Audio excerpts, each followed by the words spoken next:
Вітаю вас, гэта пара, з вами Евген Волошин.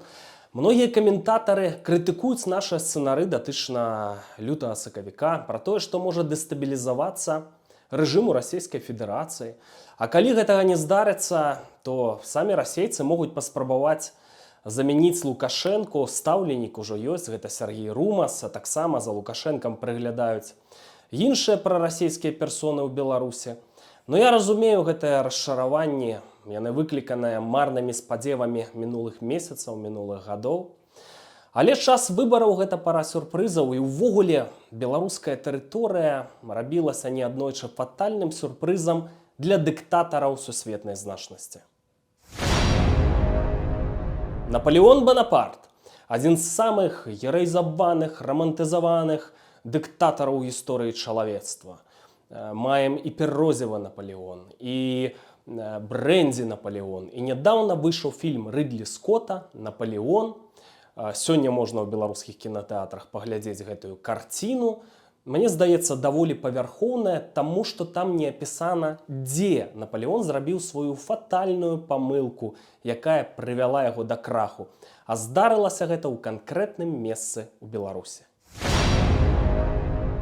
1812 год Наполеон Бонапарт ідзе на расійскага імператара Александра I, заходзіць на беларускую тэрыторыю. Не мінула і 20 год, як расейцы, прусакі і аўстравугорцы здзейснілі разбор Рэчы Паспалітай, нашай старажытнай дзяржавы, так можна сказаць. Так? Па сутнасці, розныя часткі Рэчы Паспалітай апынуліся акупаванымі, а гэта не была польская дзяржава, выключна польская. Так? Гэта была унія кароны польскай, палякаў і Вялікага княства літоўскага, ядром якога з'яўлялася беларуская тэрыторыя. Статут быў напісаны на старабеларускай мове і там дзейнічаў ледзьве не да сярэдзіны 19 стагоддзя.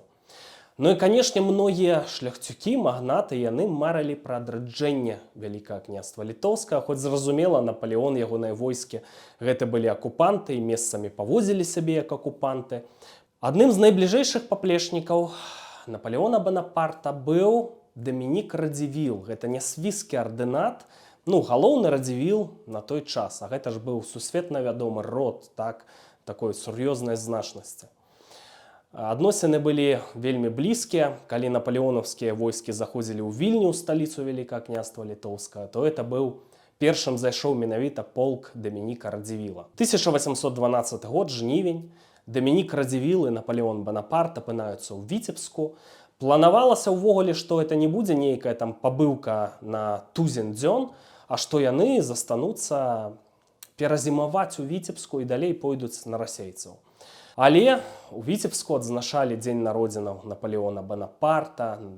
Той быў у стане эйфарыі, той быў уражаны, як яго ў тым Віцебску вітаюць. Проста все жыхары, шляхцюкі, прадстаўнікі магнатэрыі віталі яго з большым трыумфам, чым нават калі ён рабіўся імператарам і праходзілі цырымоніі ў Парыжы. Плюс адзначылі дзень народзінаў, плюс кульнулі. Плюс Дамінік Радзівіл, які быў все-таки маладым чалавекам, не меў 30 гадоў. Напэўна, ён таксама падбіў Наполеона Бонапарта на не самае разумнае рашэнне.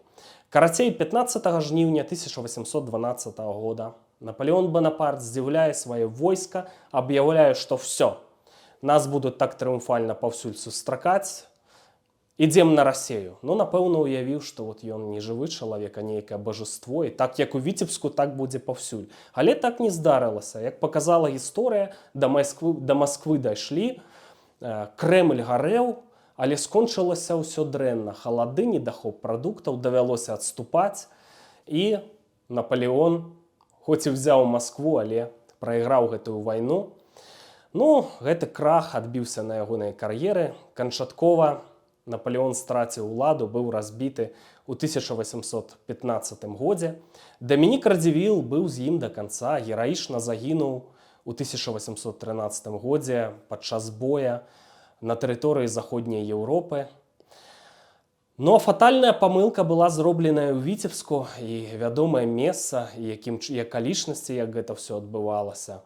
Гэта палац Кудзіновічаў у цэнтры Віцебска, непадалёк ад гарадской ратушы. Гаўбец гэтага палацу, адкуль Наполеон Бонапарт абвесціў пра сваё рашэнне ісці на Маскву, адкуль ён праводзіў войскі. Сёння вы можаце заехаць у Віцебск і паглядзець на той самы гаўбец таго самага палаца.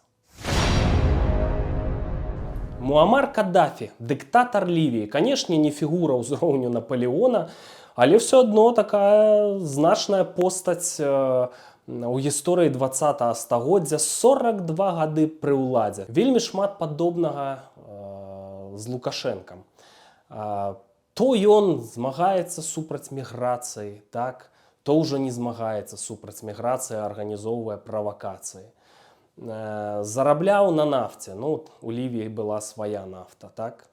То ён панарабіст і хоча все арабскія краіны аб'яднаць, канешне, быць на чале гэтага аб'яднання.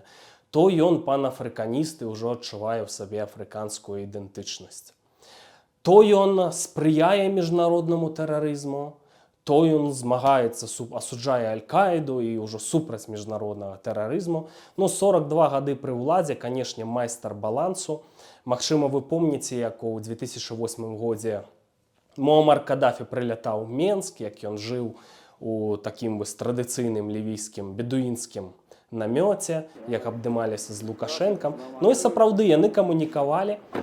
І да апошняга свайго дня Муамар Каддафі трымаў у кішэні беларускую карту. Справа ў тым, што падчас арабскай весны 2011 год, пасля падзеяў у Тунісе, адбываюцца падзеі ў Лівіі, пры падтрымцы амерыканцаў, там цэлая была міжнародная кааліцыя, ну, удаецца скінуць это рэжым Муамара Каддафі, і той тэлефануе Лукашэнку, звязваецца і просіць яму дапамагчы з эвакуацыяй у Беларусь. Вось такі паварот. 2011 год.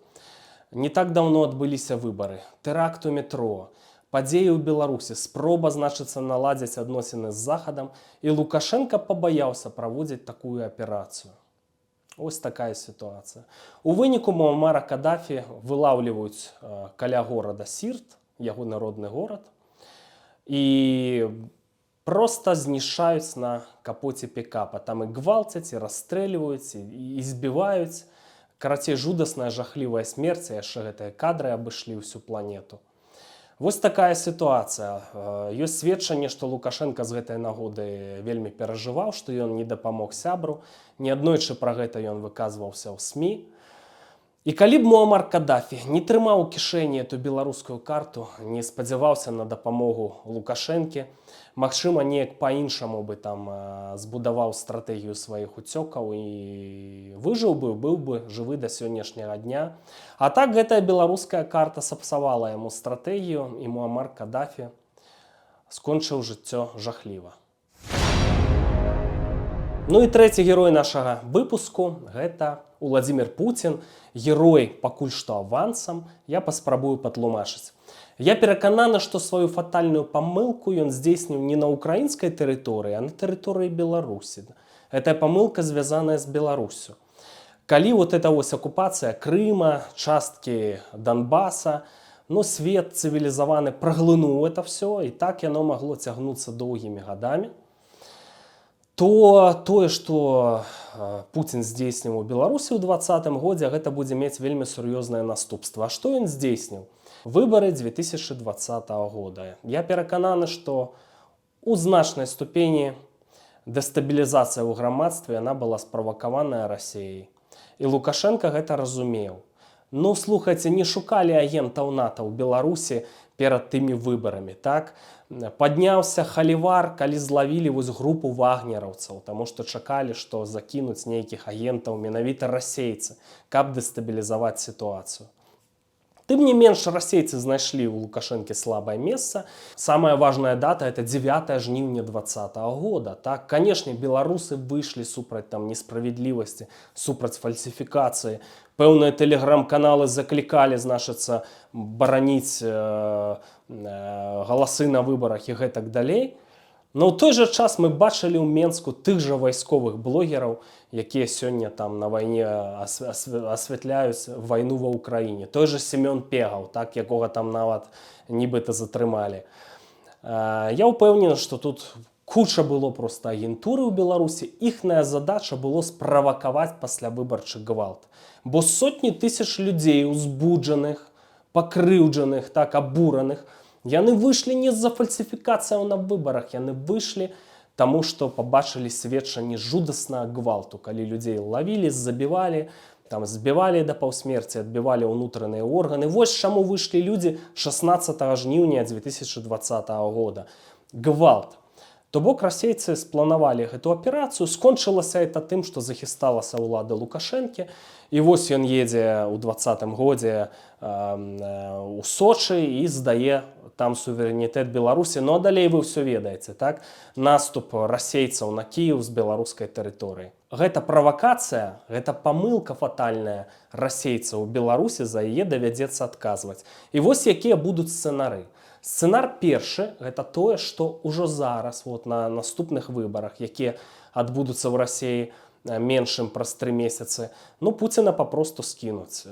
Справа ў тым, што гэтая вайна, яна можа быць крайне невыгадная не толькі там ЗША, але і Кітаю, так, самым моцным такім геапалітычным актарам у свеце на дадзены момант. Чаму Кітаю? Таму што ў Кітаі праблемы з эканомікай, так, у лепшым выпадку стагнацыя ўвогуле папахвае эканамічным крахам. Там вялікія праблемы на рынку нерухомасці, там наспявае банкаўскі крызіс, і каб утрымліваць стабільную сітуацыю, ім вельмі важны міжнародны гандаль. А гандлёвая брама ў Еўропу – гэта якраз Украіна і Беларусь.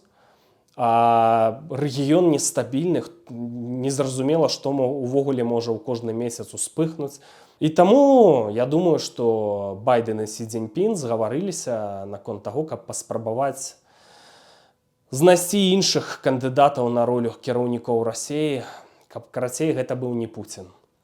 Другі варыянт, што калі гэты сцэнар нерэалістычны, калі гэта фантазіі, то заходняя Еўропа і ЗША яны ўжо зразумелі, што, не дай бог, атрымаецца расейцам акупіраваць Украіну, Беларусь ужо анексаваная, наступствы могуць быць жудасныя. Па-першае, это наступ адрэзаць Балтыю, так, магчымы наступ у Польшу. Паглядзіце, што адбываецца ўвогуле нават у заходняй Еўропе, ў Еўрасаюзе. У сувязі з вайной і пэўным эканамічным крызісам, як мяняюцца ўлады ў той жа Славакіі, якія ўлады ў Венгрыі, што там у Нідерландах адбываецца. Сітуацыя, паслухайце, робіцца ўсё менш кантраляванай і небяспечнай і можа пагражаць увогуле дэмакратыі ва ўсім свеце. Я ўпэўнены, што сітуацыя перавернецца з галавы на ногі, і зноўку мы пачнем гаварыць пра тое, што Пуцін можа вось-вось страціць уладу, і будзем блізкія ўвогуле да этой гістарычных падзеяў. Увогуле, слухайце, як бы не выкруцілася, расейцы ўжо не будуць даваць заднюю перадачу. Усё, з чаго яны жывуць, это вуглевадароды. Можа адбыцца рэвалюцыя ў энергетыцы, распрацоўваюцца тэхналогіі тэрмаядравага сінтэзу. Ну і тады ўвогуле вуглевадароды будуць неактуальнымі, плюс паглядзіце, все больш робіцца электрамабіляў. Карацей, у Расіі засталося мала часу, каб увогуле ўтрымаць краіну. Так ці інакш яны пасыплюцца, калі не адбудзецца нейкіх структурных геніяльных рэформаў. Таму яны ўжо не будуць адступаць, яны будуць спрабаваць забраць чужое для таго, каб утрымаць імперыю. Таму падзеі будуць адбывацца даволі дынамічна. І вось гэтая памылка Пуціна ў 2020 годзе ў Беларусі, так, якая справакавала ў тым ліку наступ на Кіеў, бо Лукашенка здаў суверэнітэт, будзе каштаваць Расіі вельмі дорага.